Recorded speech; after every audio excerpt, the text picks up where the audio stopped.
اللہ کے نام سے شروع جو بڑی رحمت کرنے والا ہے۔ تاریخ کے پنوں کی سیاہی بننے والا فرعون جو کبھی یہ دعویٰ کیا کرتا تھا یعنی میں سب سے بڑا خدا ہوں، اللہ تعالیٰ نے اسے ہلاک کر کے اور عبرت کا نشان بنا کر سب کو بتا دیا کہ سب سے بڑا خدا کون ہے۔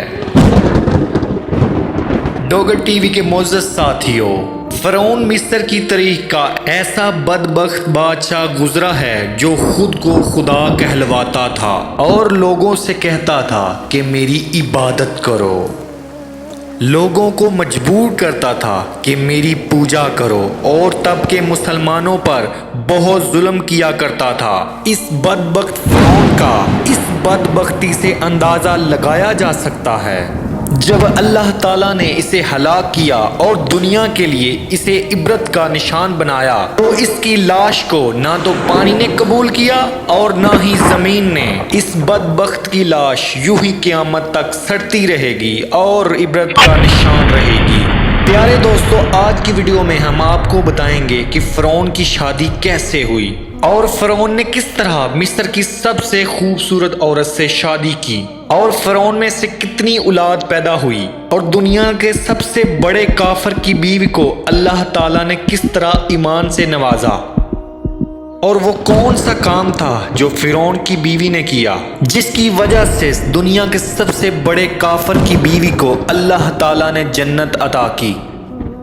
پیارے دوستو، جب فرعون مصر کا بادشاہ بنا تو اس نے اپنے ظلم و ستم کی انتہا کرنا شروع کر دی اور جب اس نے شادی کا فیصلہ کیا تو اس نے مصر کی سب سے خوبصورت عورت کا انتخاب کیا جن کا نام آسیہ تھا۔ فرعون مصر نے رجان بن ولید کی پوتی حضرت آسیہ کو شادی کا پیغام بھیجا۔ یاد رہے، رجان بن ولید وہ بادشاہ ہے جو حضرت یوسف کے دور میں تھا اور حضرت یوسف پر ایمان لے آیا تھا اور اس نے حضرت یوسف کو عزیز مصر بنایا تھا۔ بہرحال جب فرعون نے حضرت آسیہ کے لیے شادی کا پیغام بھیجا، ان کے والد اور حضرت آسیہ کو ناگوار گزرا کیونکہ فرعون پہلے ہی دن سے اپنے ظلم و ستم سے لوگوں میں مشہور ہو چکا تھا۔ پر اس وقت فرعون مصر کا بادشاہ تھا، اس لیے اس نے زبردستی سے حضرت آسیہ سے شادی کر لی اور دھمکی دی کہ اگر حضرت آسیہ نے ان سے شادی نہ کی تو ان کے گھر والوں کو قتل کر دے گا۔ مجبوراً حضرت آسیہ کو شادی کرنی پڑی۔ خیر، حضرت آسیہ نے اس سے شادی تو کر لی مگر شادی کے بعد بھی اللہ تعالیٰ نے حضرت آسیہ کو فرعون سے محفوظ رکھا اور وہ چاہ کر بھی ان پر قادر نہ ہو سکا۔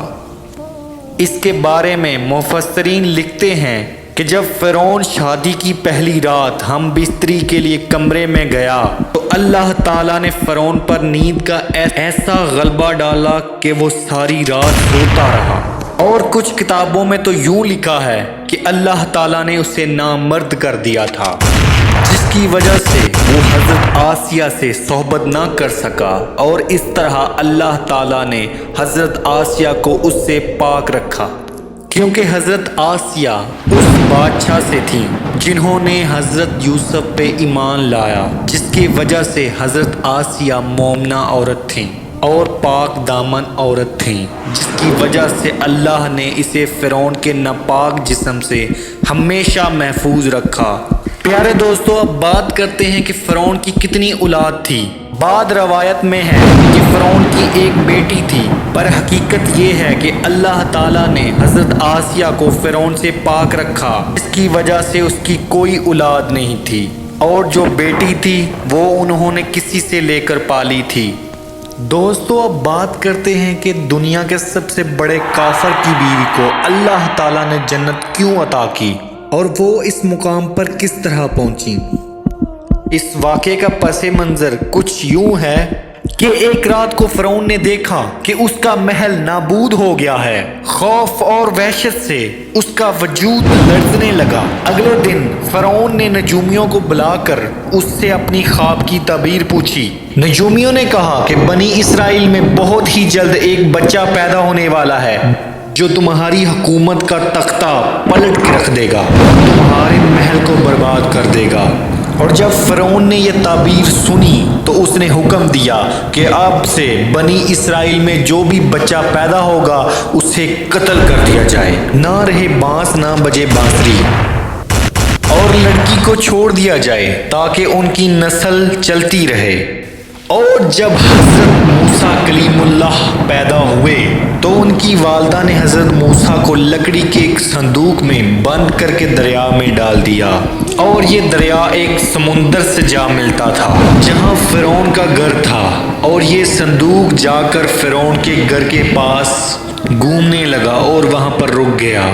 اور جب فرعون نے یہ صندوق دیکھا تو اس نے اپنے سپاہیوں سے کہا، صندوق کو محل میں لے کر آؤ اور اسے کھولو تاکہ پتہ چل سکے اس میں کیا ہے۔ جب صندوق کو کھولا گیا تو اس میں بہت ہی حسین و جمیل ایک چھوٹا سا بچہ پایا گیا،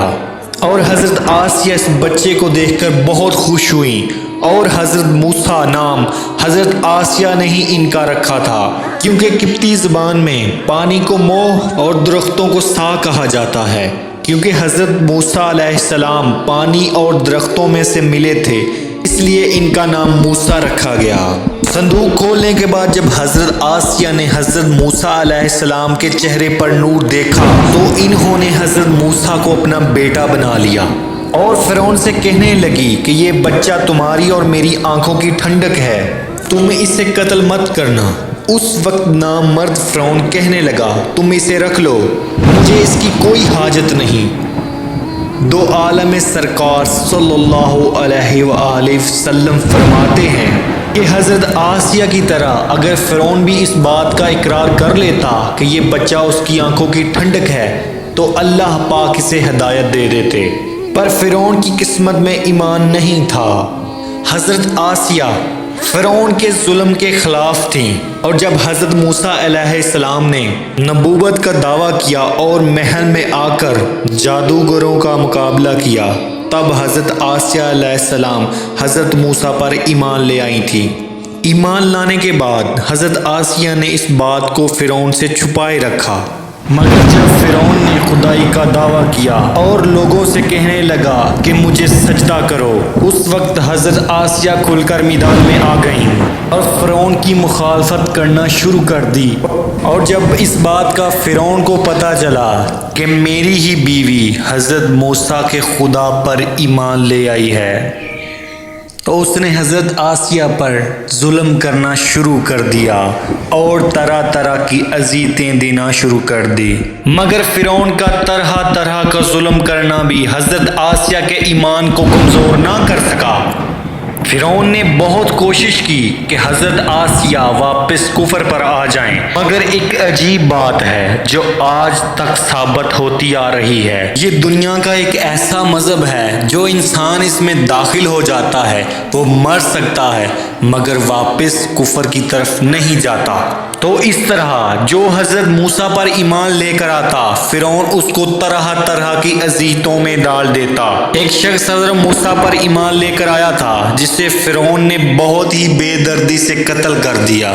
سے آج قرآن میں آل فرعون کے نام سے یاد کیا جاتا ہے، جس کی وجہ سے حضرت آسیہ کا صبر کا پیمانہ ٹوٹ گیا اور انہوں نے فرعون کی کھلم کھلا مخالفت کی، جس کی وجہ سے فرعون بڑک اٹھا،